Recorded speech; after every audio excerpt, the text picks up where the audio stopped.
ચાલો આપણે બનાવીએ આજે તુરિયા પાત્રાનું શાક। તો પહેલાં લીધા છે મેં તુરિયા સુધારીને લાંબી લાંબી પટ્ટી કરી લીધી છે। પછી પાત્રાનું પણ કટિંગ કરી લીધું છે। એમાં નાખવા જોશે તલ, આદુ મરચી ને લસણની પેસ્ટ અને બધા મરી મસાલા। તેલ આવી ગયું છે। પહેલાં હું મરચું ને તમાલપત્ર નાખી દઉં છું।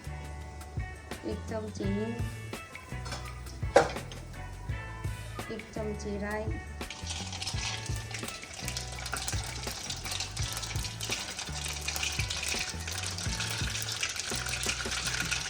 1 ચમચી જેટલા તલ લીધા છે।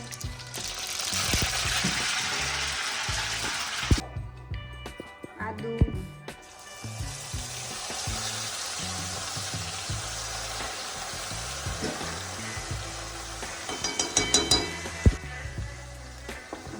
થોડીક વાર સાતળવા દીધું હતું।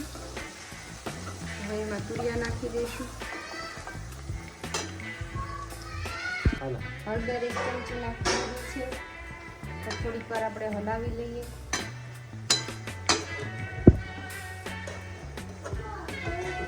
સૌ પ્રથમ તેલ નાખશું, રાઈને થોડીક વાર આવી રીતે ફોડી નાખશું। રાઈ 1 ચમચી જેટલી મેં લીધી છે। હવે એમાં આપણે એડ કરશું તલ,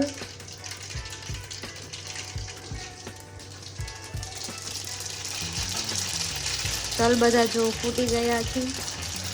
તલ ફૂટી જાય પછી આપણે એમાં પાત્રા ઉમેરીશું।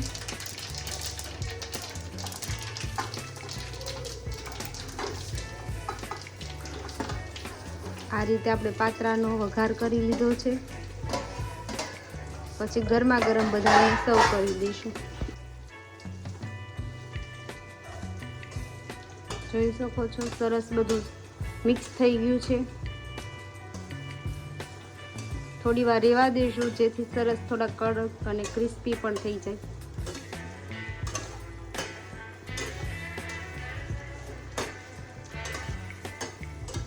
પાત્રાનો વઘાર થઈ ગયો છે અને સરસ રીતે મિક્સ થઈ ગયા છે।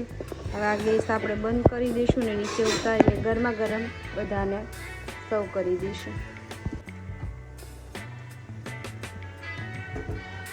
પાત્રા ઢાંકી તુરિયા ઢાંકી દીધા હતા તો એમાં થોડું પાણી છૂટ્યું છે। તો આ બધું પાણી બળી જશે પછી આપણે એમાં પાત્રા નાખીશું।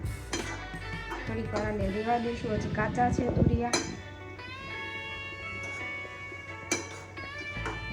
સ્વાદ અનુસાર મીઠું અને હળદર 2 વસ્તુ આમાં નાખી દીધી છે। પાત્રા ચડી ગયા છે, તેલ બધું જ છૂટું થઈ ગયું છે। તુરિયા ચડી ગયા છે, તેલ બધું છૂટું થઈ ગયું છે। હવે આપણે એમાં પાત્રા એડ કરી દઈશું બધા। દેવાનું છે આપણે મિક્સ થઈ જાય પછી થોડીક વાર પાત્રા હજી રહેવા દઈશું કારણ કે હજી આપણે પાત્રા નાખ્યા છે એટલે થોડીક વાર સરસ એક રસ થઈ જશે। તમે જોઈ શકો છો શાક આપણું તૈયાર થઈ ગયું છે। તમે પણ જરૂરથી આવી રીતે ટ્રાય કરજો, સરસ બનશે એટલે બધાને જ બહુ જ ભાવશે।